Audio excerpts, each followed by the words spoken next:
Whether it's Lune and her inquisitive nature, Monaco's thirst for battle, Esquier's lovable and goofy demeanor, or Mael's heroism, there is something special about every character in Expedition 33. But maybe most of all, it's Gustave that leaves an impact. And that's because, as any of you who have played the game know, the big twist at the end of Act 1 is that he dies. After spending hours with this man, watching him grow closer to the party and protect all those he can while remaining strong himself, he simply is gone.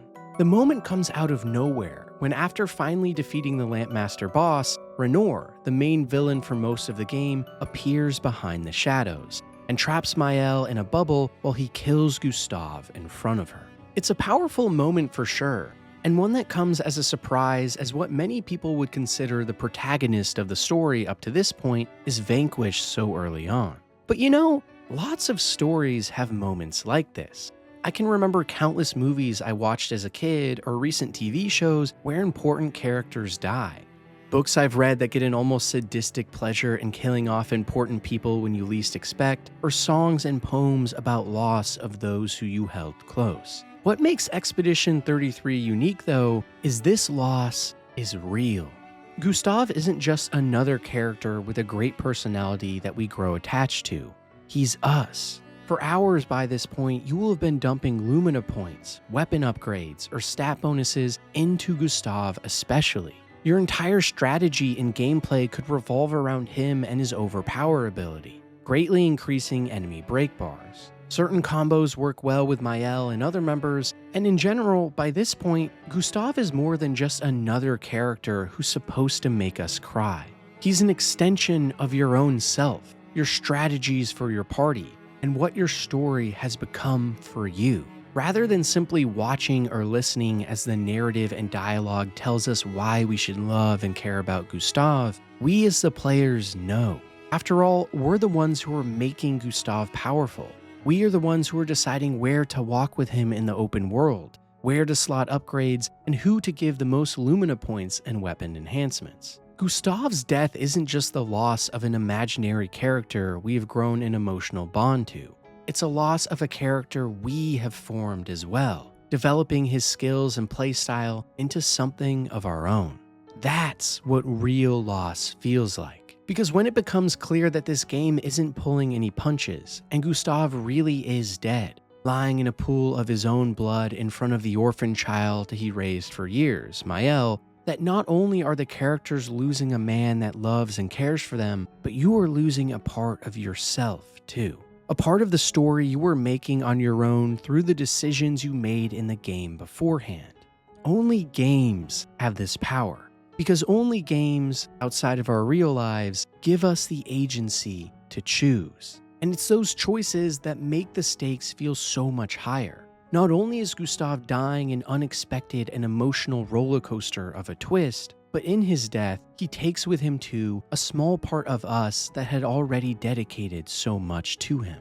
Even despite the fact that right after Verso takes his place as the badass quasi-leader of the group, assuming all his lost Lumina points and weapons, he just doesn't quite feel the same. And from here on out, combat situations and encounters play differently. Act 2 and 3 will never be the same as Act 1, not just because of the loss of a character, but a loss of something we had special to us in the game.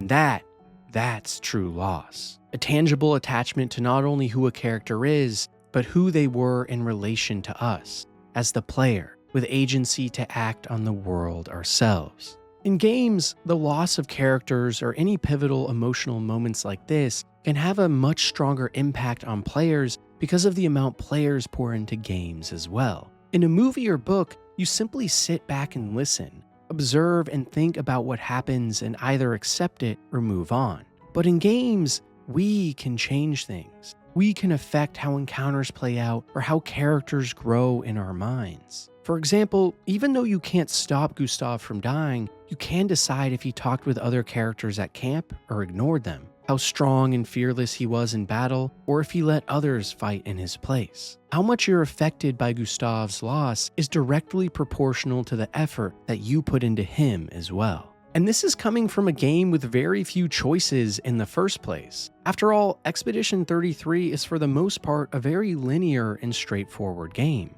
There aren't tons and tons of branching paths or dialogue choices that drastically affect the story or quests. Overall, it's more analogous to a movie with fun combat and some exploration.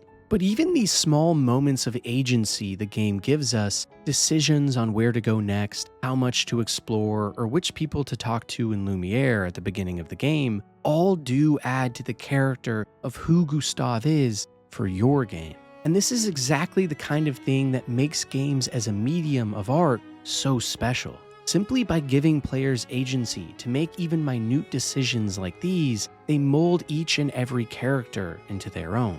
Trust me, play this game with everyone's special bathing suit outfit on, and it feels more like a comedy. Keep them in their battle outfits like it's intended, and suddenly they are much more serious and introspective.